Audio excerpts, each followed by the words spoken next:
I saw it. Okay, we are going to try to focus on the kablon, which is the employee who you are hiring to do a job. So this could range from a large, spectrum of things, but your most common examples will be your dry cleaner, your auto mechanic, anything that is shipping. Is going to be basically kablon, meaning the job being to get it shipped. Anything that you're not having them work on your time, rather you're hiring them to do a job and they're working on their time. So basically, there are three levels of halacha as relates to a kablon. It's either mutter, it's usher, or it's better not to, but if you're in a pinch, you can rely on it. So the mutter arrangement will be, all of this is with one asterisk that we'll get to at the end. There is a limitator, a great limitator to this leniency.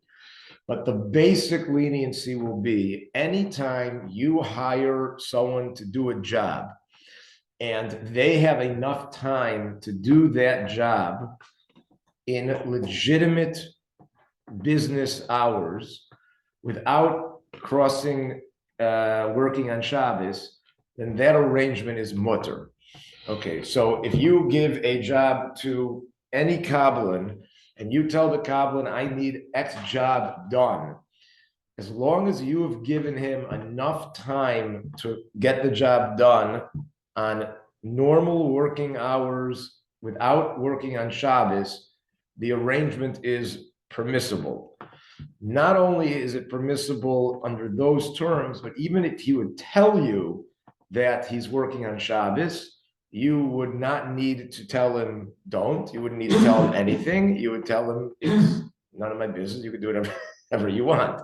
So, for example, if you give a suit, a dress to the cleaners on Thursday, and it's going to be picked up Monday, and they're open Friday, so there is no question that there is enough time to have it be cleaned by Monday.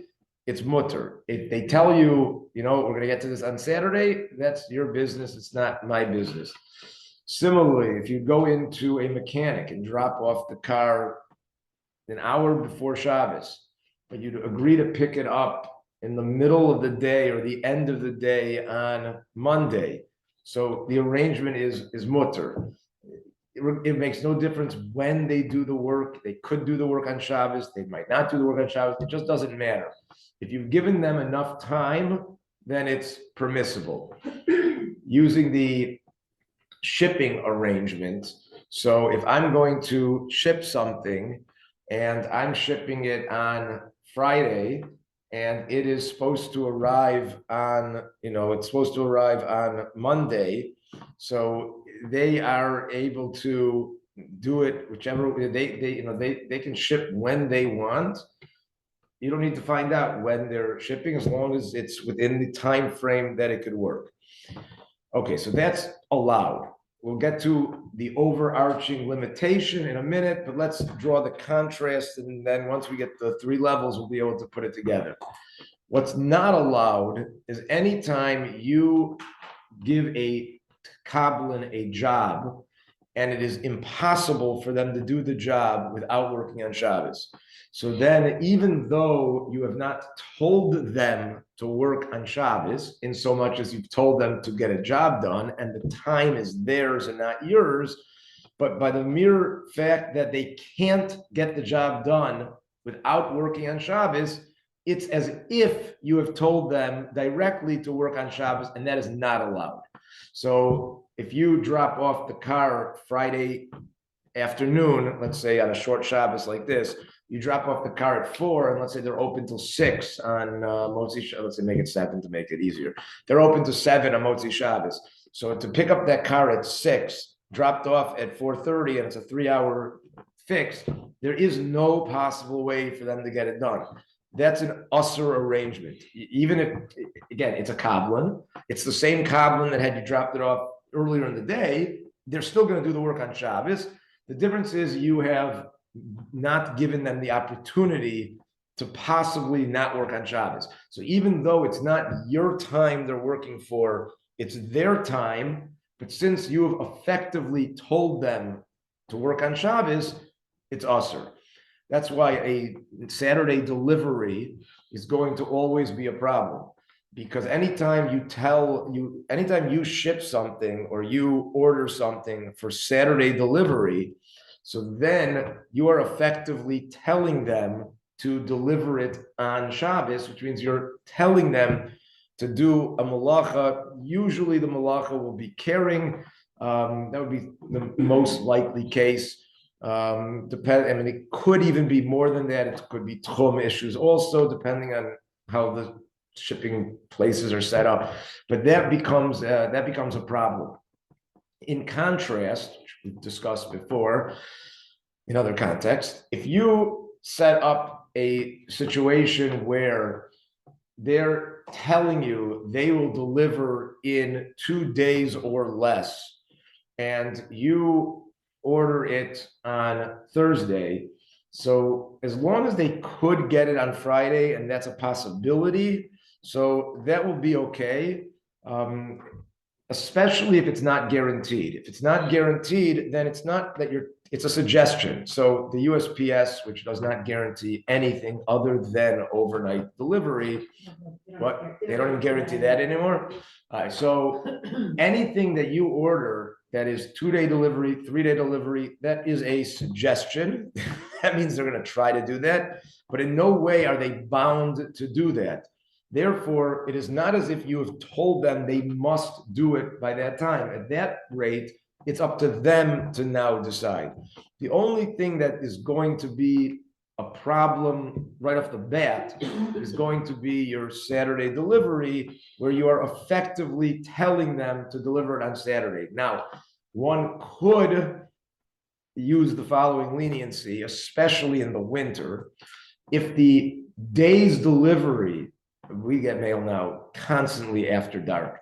So if the day's delivery allows them to deliver a Saturday delivery up till 7 o'clock, so technically that would also be mutter, because then it won't work in the summer here, but it will work in the winter. So then you could even have a Saturday delivery, because you're not in essence telling them to deliver it on Shabbos, because there's plenty of Saturday that's not Shabbos for them to deliver. So that is what's constantly in flux is, are you telling them to do a malacha, albeit you're not saying you must work on Shabbos, you're just telling me I'm dropping it off Friday and I'm picking up Hotzi Shabbos.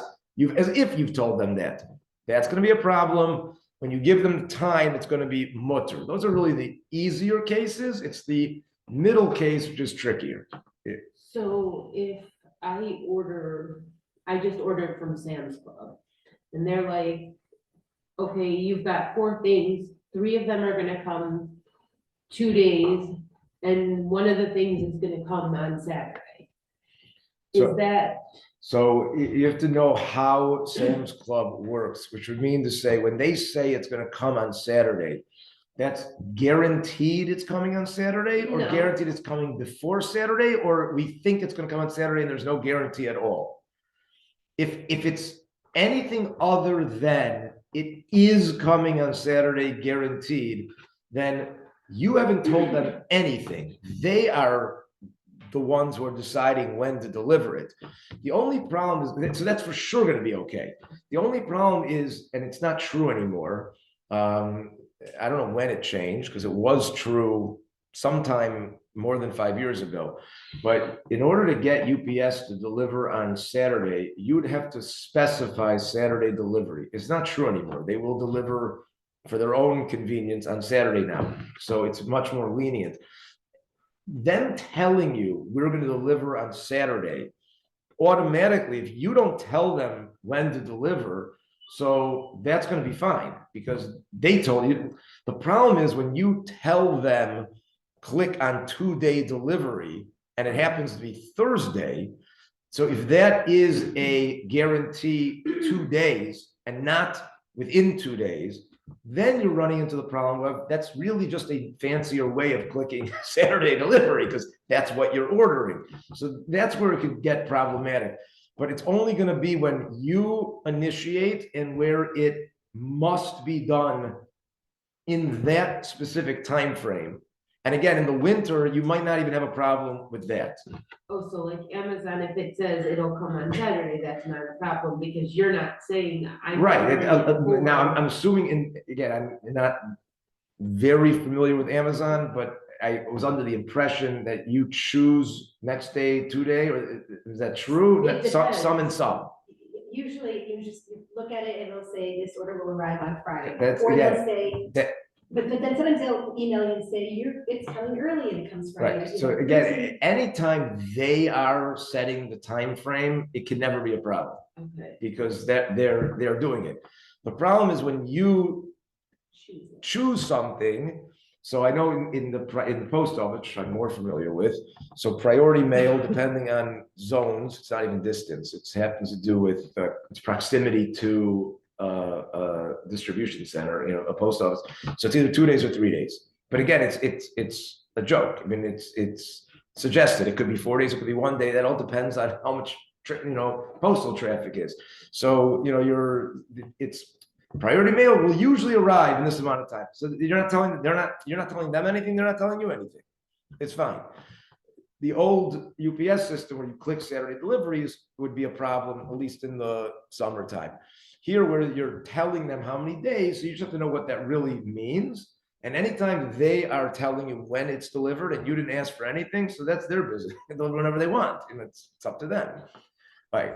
So that's surprising because I assumed that if I was ordering something on a Thursday, and they say to you, if you order in the next 5 hours and 8 minutes, it'll come on Saturday, even though it sometimes comes on Friday, and sometimes it'll be like, oops, it didn't come, it's coming tomorrow. Right. So that could be that could be into our gray area where we'd say it's probably, if you don't need to, better, but you can rely on it.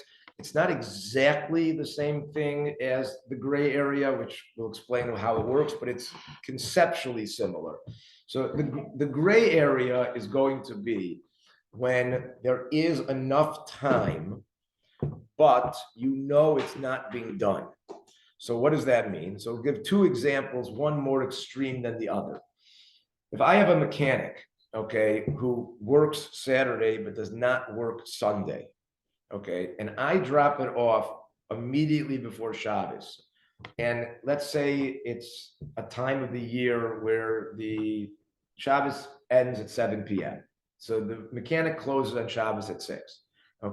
So I drop it off the end of Friday afternoon, and I say I'm coming in first thing Monday morning. So according to the mechanic's set business hours, he will work on this on Shabbos if it's going to be done first thing Monday, because he's not open on Sunday. Now, in that sense, you've told him to work on Shabbos. But on the other hand, you didn't really tell him to work on Shabbos. You said, I'll pick it up first thing Monday. You want to take Sunday off, that's your business. I didn't tell you to take Sunday off. As far as I'm concerned, you can work on Sunday. Now, the problem is, though, that he doesn't work on Sunday. He doesn't work on Sunday. That's not his business hours.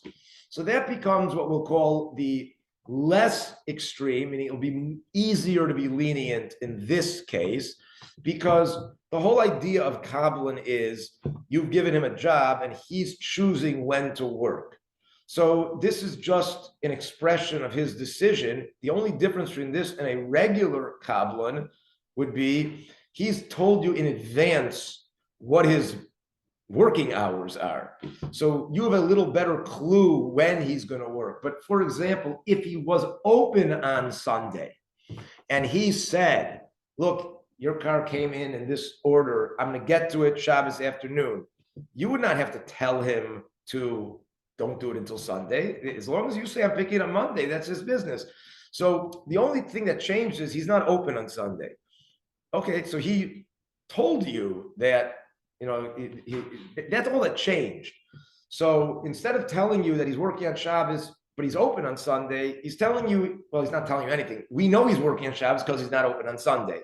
So some of the poskim do not want to rely on that unless you have some level of need to rely on it, because again, as much as it is true that he's choosing when to work and the core of Kabbalah is in place, but in reality, for all intents and purposes, you're telling him to work on Shabbos because he's just not open that day. And as much as it's true, it's his choice not to be open that day, but that's the reality on the ground. People don't work all the days.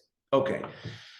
So therefore, in the other case, which was, remind me, you said 2 minutes ago, the other great, what we left. The one about the Amazon, that they. Right. that they- Okay. So here, right. So what they're really saying is when you order within 5 hours, the way we have it set up according to our business model is to get it to you then. Why?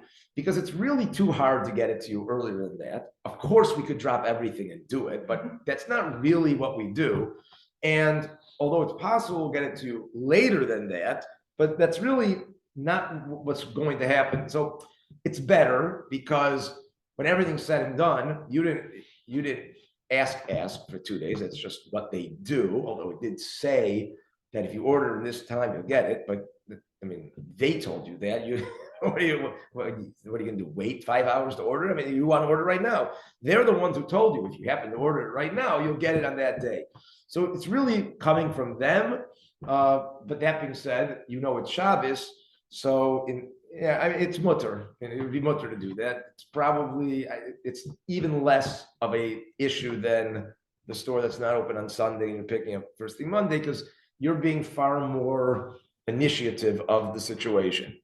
And in the winter, it's even less because they could be, like in Lakewood, Shabbos ends at 4:20, so. Right. I mean, they're effectively open even on Shabbos, less of an issue. Okay, now this will be where you really should not rely on this, but it's available if you need to. Okay, so it's going to be where there's enough hours in the day, but it would require the person to work not just on a day that he's scheduled to be off. It would be against what is socially or even legitimately to be expected. So let's say if we want to use a courier service as an example. So if I'm hiring someone to, let's say I'm moving something from one place to another. I'm moving something from California to New York. Okay, so I send it out on Friday afternoon. It needs to arrive in New York Monday morning. Okay, I haven't cashed out the exact hours, but we'll roll with it. Okay. If the person does what a normal person will do, he will divide up the days and drive part, which means he'll have to drive on Shabbos. Theoretically, if he pulls an all-nighter and drives 25 hours in a row, he could do it. So in reality, have you told him to work on Shabbos? No. He could have slept all Shabbos and drove all Sunday. It's possible. There's enough hours to get the job done. Now, this is more than, it's just not his business hours. This is already, you're asking someone to do something which is not really normal in any stretch of the imagination, but it is possible. So whereas if I drop a car off an hour before Shabbos and I pick it up an hour after Shabbos, and it's a 3-hour job, it's impossible to do it without working on Shabbos. In this case, it is possible. Now, it's less possible than the Sunday example, because there really is a full day, a full work day. You've just decided to take Sundays off. You could have taken Tuesday off. You chose Sunday off. Here, it's hard to say you chose to go to sleep. I mean, people normally go to sleep, but ultimately you did choose to go to sleep. You could have worked. So that we are going to only rely on in a very desperate situation where you need something done and there just aren't enough real hours. So you're gonna have to play on conceptual hours. So in a great need, you can rely on that, even though without a shadow of a doubt, it's being done on Shabbos. And effectively, you've told him to do that, but you haven't, because ultimately, he's the one choosing to sleep. And How much this is relevant to the malacha doing done? All of these mechanic and car and computer person and driver, they're all away from your own property. Right, that's going to be important. Yes. We have had this a couple of times in the last 15 years where we have somebody, we had a great story. On the last day of Sukkot, we specifically told them not to, Pesach, not to come until Tuesday or whatever day was the first day after the earliest you could do it is this day. So we came home from eating out at my grandparents' house, and there was this 6-foot pile of dirt in this enormous hole they had dug for the egress window. And I felt like the whole neighborhood. And we had the same, something similar happened to us once on, we were living on Twickenham, Tashlach, the day of Tashlach, at Whole Foods, marching by while we had no idea we weren't even home. We were, again, at my grandparents' house, and they were doing all sorts of malacha, but we had specifically, again, asked them not to, we did not, they misunderstood. We will get to that in the next 20 minutes.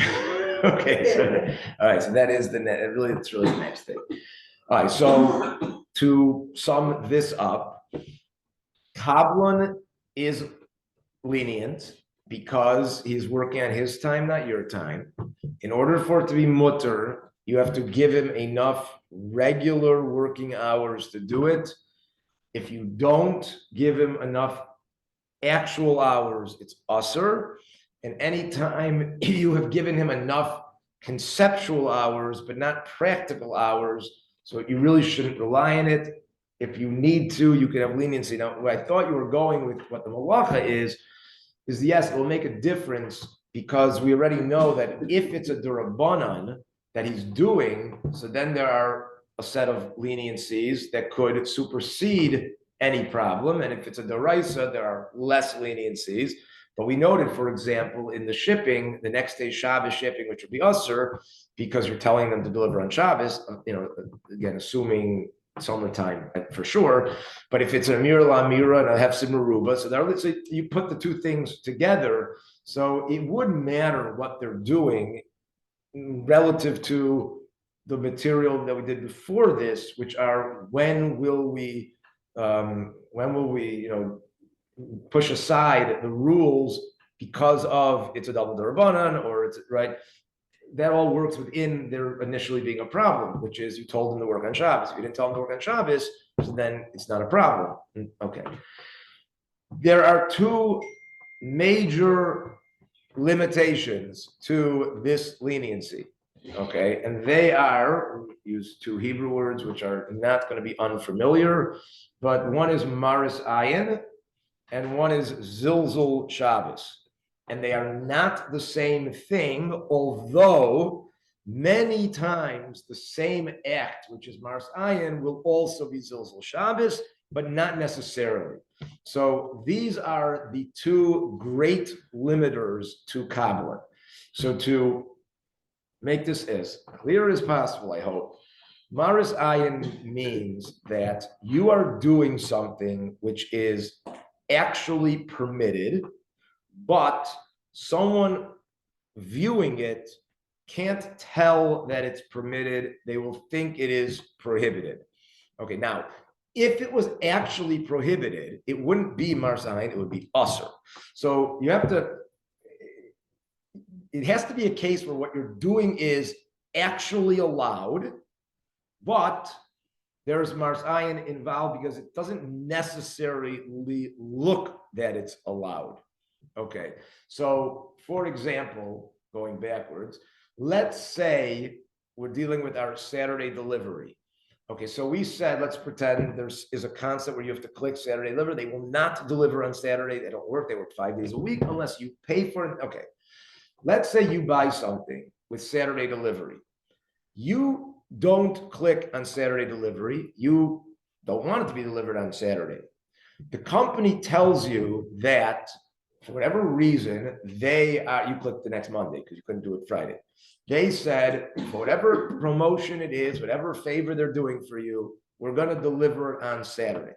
Okay, now, that case is mutter because you did not ask them to do on Saturday. They did it on their own.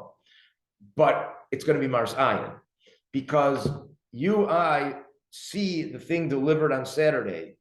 We have no way to know that they're the ones who initiated as opposed to you being the one who initiated, because we know that you can't get Saturday delivery without consciously requesting it. So that being said, if it gets delivered on Saturday, so if I'm the one who clicked the button, that's usher.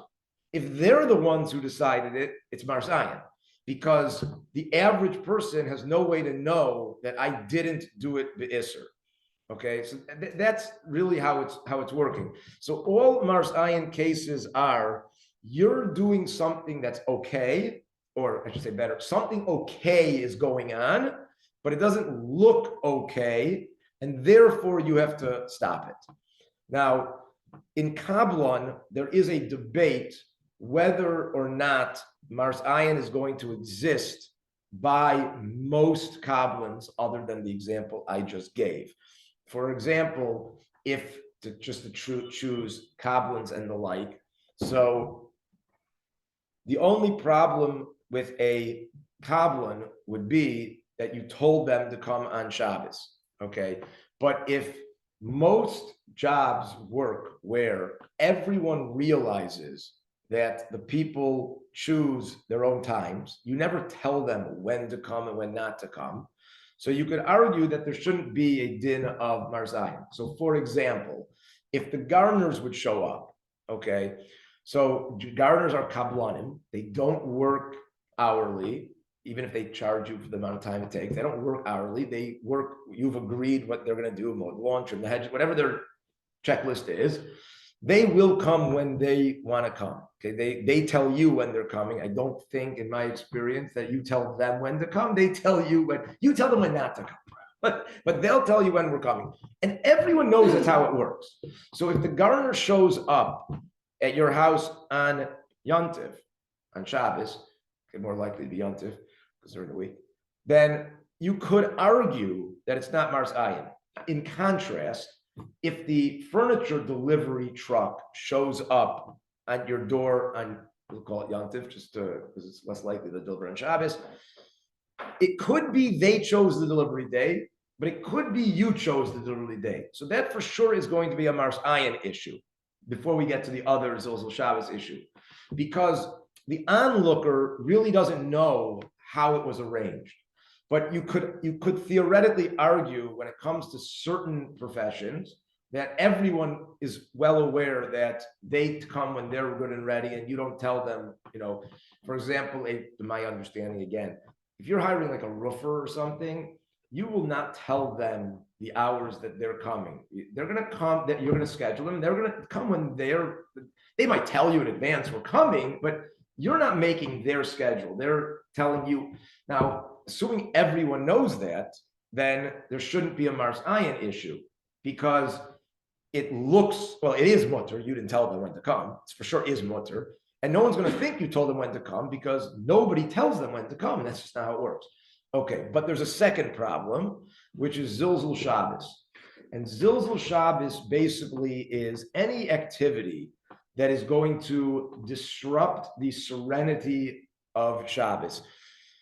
This is admittingly not a clear definition concept, but it's going to be for sure those things that involve loud noises and lots of foot traffic and moving around, that smacks in the face of the serenity of Shabbos.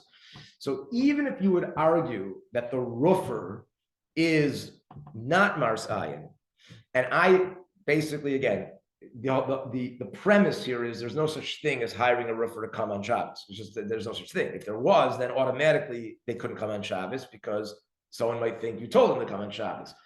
If you buy into the premise that there's no such thing as telling them to come on Shabbos, so then when they show up on Shabbos, you would argue that it's not marzayin. Everyone on earth knows they came on their own. Okay, so it's a kabbalah, it's mutter. But that bang, bang, bang, bang, bang is going to ruin your Shabbos. So it's still going to be usher. Okay, I would say that most people would say it's usher because of marzayin, just because it's an easier thing to relate to. But technically, it's probably not that. It's probably Zilzal Shabbos, which is a little different and is much more important when the work is being done in the house. So if an electrician, a plumber, any of those type of jobs, okay, if they leave their truck in front of the house, So then again, you're back at it's potentially Mars Ayin in addition to Zilzal Shabbos. Let's assume the case is, and I've dealt with plumbers and I've dealt with HVAC people. They tell you when they're coming. They ask you if it's okay to come then, but you do not tell them when to come, because it was actually explained to me once by them that there's a chachma in where they pattern their route, because otherwise they lose too much time in travel. So there's a tremendous chachma that goes into who goes first, second, third, fourth on every given day, because it's to minimize traveling time, which makes sense because they charge by the hour, even though they're doing a job, and therefore the amount of anytime they're in the car, they're not making money. It makes perfect sense. So everyone knows that you are not deciding when they come, they're telling you when to come. But now, if their truck is in front of the house, so now we have to start handling, is anyone going to think you told them to come specifically on Shabbos? That would depend exactly what type of businesses, but if their truck's not in, if they don't have a truck, they come in a regular car, so no one knows anything. So there can't be Mars Ayin, right? Now, Mars Ayin could theoretically be in private as well, okay? But just from the simple way of understanding it, the idea is that the only people who know that people are working is you, and is you. And even if we want to say Mars Ayin is usher when it's usher, but again, we're trying to say the example being where it's a type of job that could theoretically be viewed by everyone as a kabbalah. They're still not going to be able to do work in your house, because almost any job being done in your house is going to be a Zilzal Shabbos. Yeah. If you're not home, you avoid Zilzal Shabbos, right? But you still run into Mars Ayin. Theoretically. So what the poskim say is they don't bring the not home case as much, because technically speaking, if you could find something that was universally understood to be a Kabbalah, there's no one who. So theoretically, you could be lenient with the Zilzal Shabbos if you're not home, but then again. I'm sorry, it's one of my emergency contacts, so she can get through with the silence. All right. Okay. Do not disturb. So then again, you're probably not going to even know about it because you weren't home, so you won't even know. You won't even know. That's a right. Like we had that also when so the new house we had lawn service. They came and they were digging air rating. They just right. So the problem again with those things is so the issue is always going to become: do we really rely on the idea that? And like nobody tells the person when to come. Again, I just don't deal with it enough. But if you called a gardener and requested them to come on a certain day, I would imagine they would try to come. I mean, like it's a grayish area. Now, the example the poskim give, which is going to be our best example where it's going to be mutter, it will never be Mars Ayin, is the United States Postal Service. When they come with a package on Shabbos, and nowadays this would be true for Amazon as well, everyone knows that there is no ability to control when they come. Everyone knows that it's suggestions and they decide. So there can't be Mars Ayin. You can't get something from the post office that's Mars Ayin. The only thing theoretically would be next day air, if it really was guaranteed, and no one would be able to tell it's next day air by virtue of the post office. It wouldn't be like the days where UPS wouldn't deliver on Shabbos unless you told them to come and there's a big truck and they're coming with a UPS. Here, you couldn't tell. I mean, I guess if you got up close to it, you might be able to see the labeling, but that's not what we mean. So there won't be an Isser to ever get mail on Shabbos, because everyone knows that, and Zilzal, there's not. They come, they drop off, they go. There's no Zilzal Shabbos there. So you don't have to, pick it against the mail person coming to your house. The gardener, theoretically, there is a leniency if, in truth, no one uses a gardener as no one tells them when to come. But again, only when you're not home. And the truth is that if you're not home, you probably won't even know about it anyways until afterwards. Yeah. No, I have a lawn service that they said you pay X amount and we do 5 or 10 different. Right. We come out 5 or 10 times during the year, and I've come home from show and there's been a thing on my door that says we serve it, we did your law. So what you should do in this case is you should, when you make your contract with them, you should tell them, please don't come Saturday. Okay, we'll see in a minute why that's going to be important, because if you were home, you may have responsibilities to get rid of them because of the Zilzal Shabbos involved. Okay, again, there might be Marsayin also, but there's certainly, if you're there, there's Zilzal Shabbos. So every time you're dealing with these two issues, Marsayin and Zilzal Shabbos. Now, the other case where this comes up would be the following.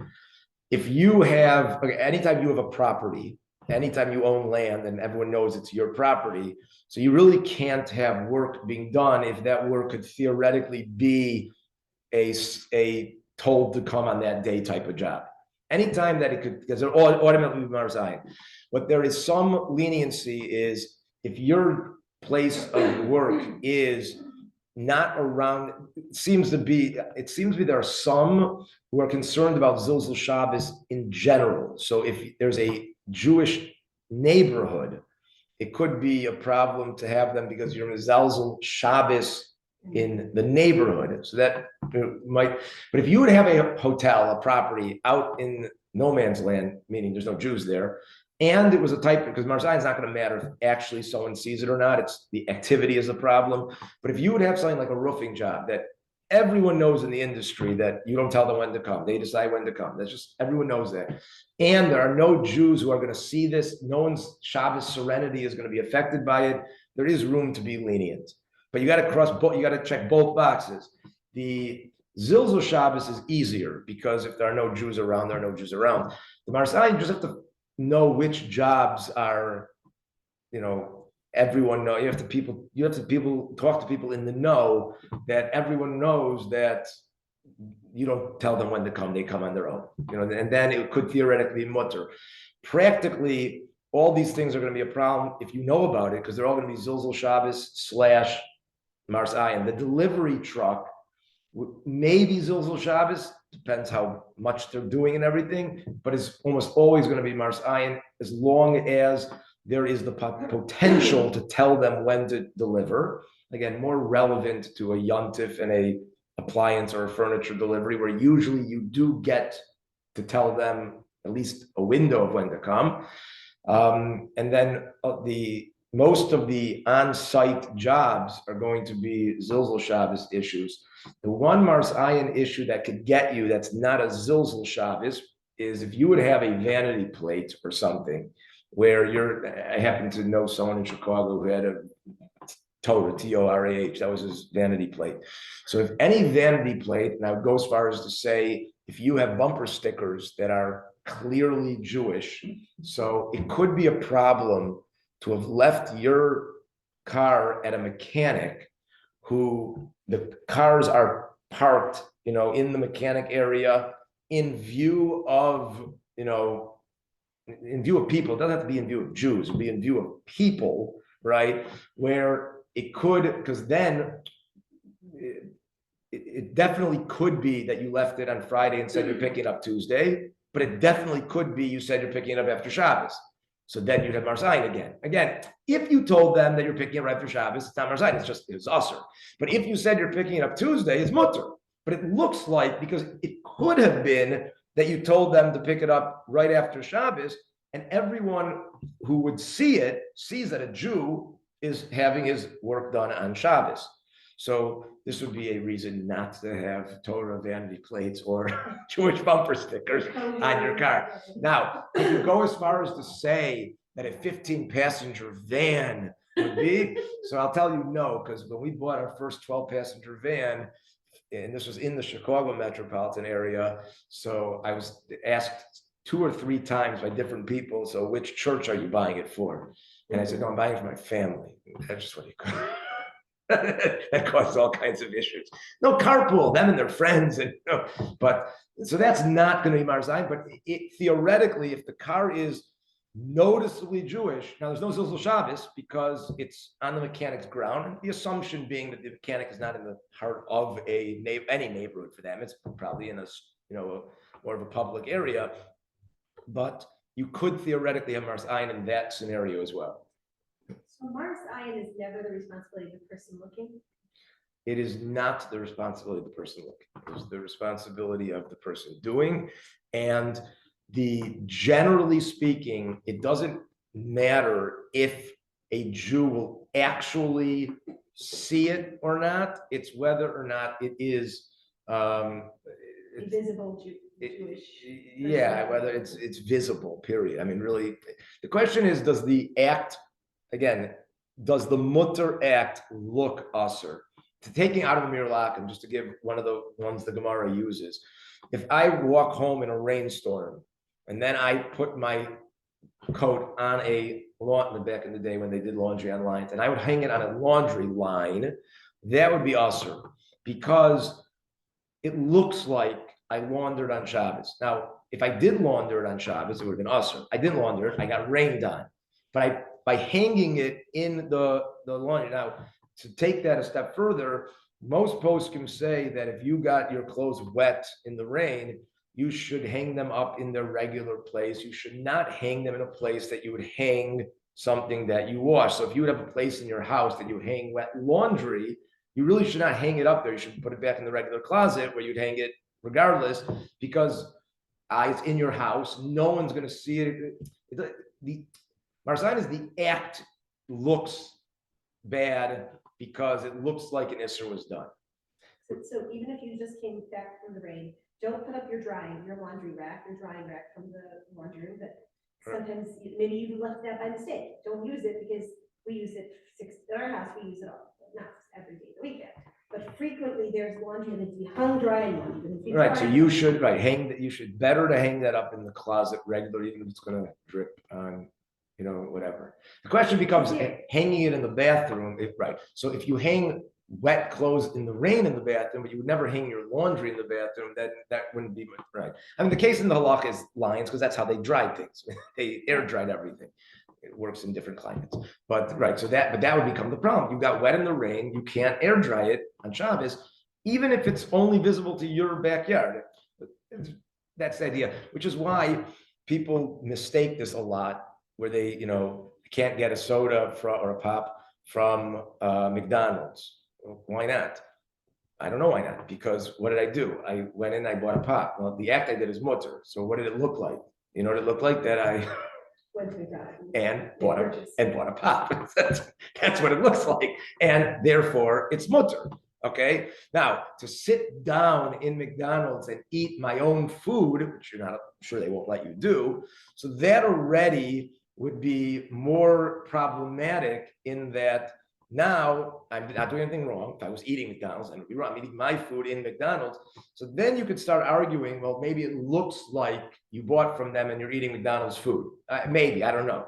But if I have a soda in a cup that says McDonald's in it, so it looks actually what actually happened, which is that I bought soda in McDonald's, which is mutter. The drive-through or walking into McDonald's, people just assume that you're using the bathroom. Like, again, are you assuming that you're only buying? So that says, understand, to be Marsayan, A, what you're doing has to be mutter, and B, it has to be something that looked like it could be usser.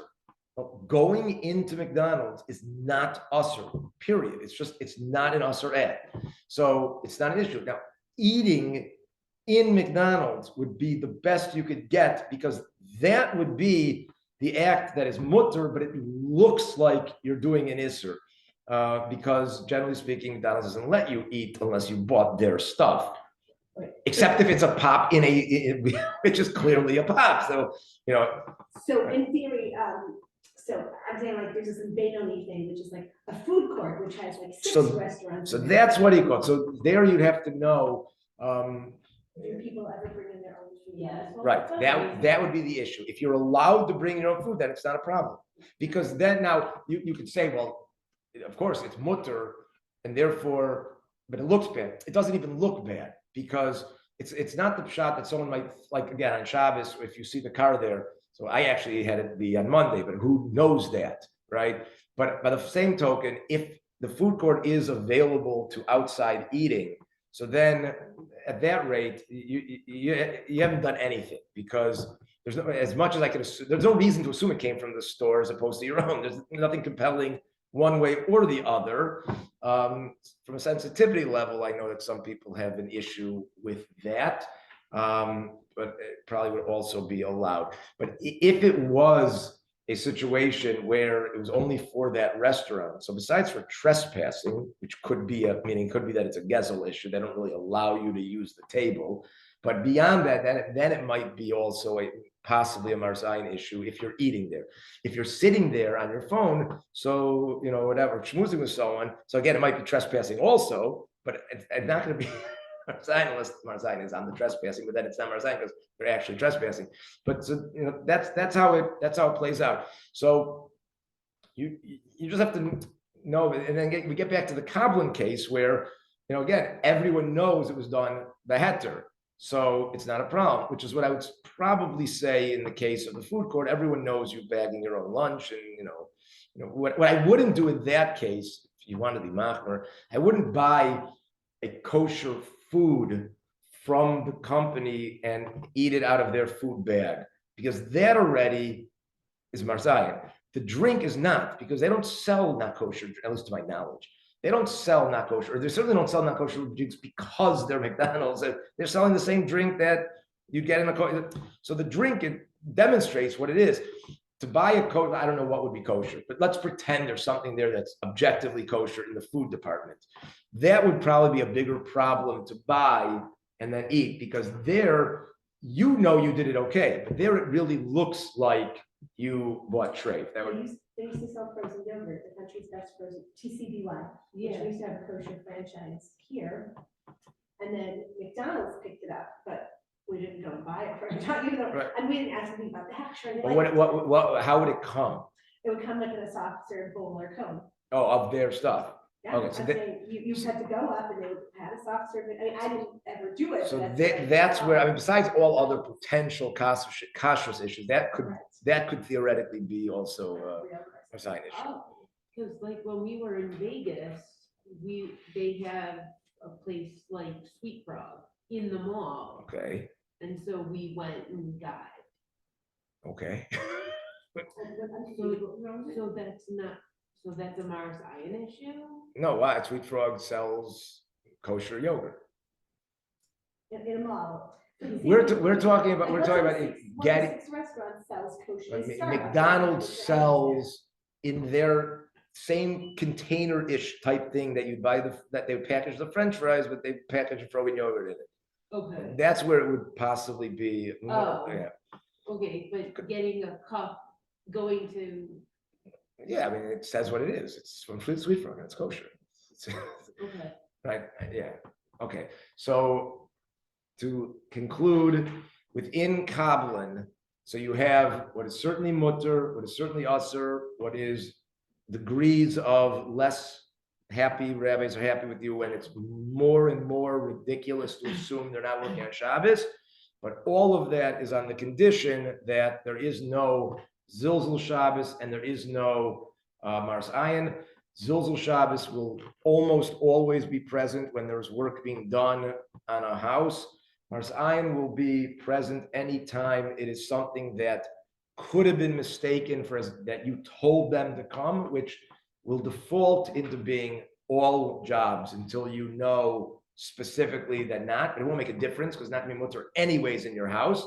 The only if you have properties, you'll have to find out on a case-to-case deal where there's no zilzal, which ones the rabbis are comfortable that everyone knows that they're not marzayin, and that would be that. What we'll pick up, I guess, next time with is what to do if a marzayin comes up, and what to do if a zilzal Shabbos comes up that you didn't ask for, which is by definition, because if you did ask for it, it would have been usher. So if a delivery truck comes where it's a type of place that you could have suggested the date, okay, and Yontif, it's more likely that you did suggest the date and you just didn't chop that it was Yontif. That's a bigger problem. But even so, since you could suggest the date on furniture delivery, that Marzayin, and then Zilzal Shabbos, when the gardener comes or whatever, even if we could assume that there's no Marzayin and everyone knows they're coming on their own, there's still Zilzal Shabbos, which means you're going to have to tell them to go away. So what are those rules and how much do you have to take in loss to get rid of them and so on and so forth? And we'll discuss next time. Again, if you're not there, there's nothing to do about it. So you can talk about doing tshuva, but there's no practical halacha. It's over. You came home, the thing was there. There's no time machine. So moving on, how are you going to deal with it? Okay.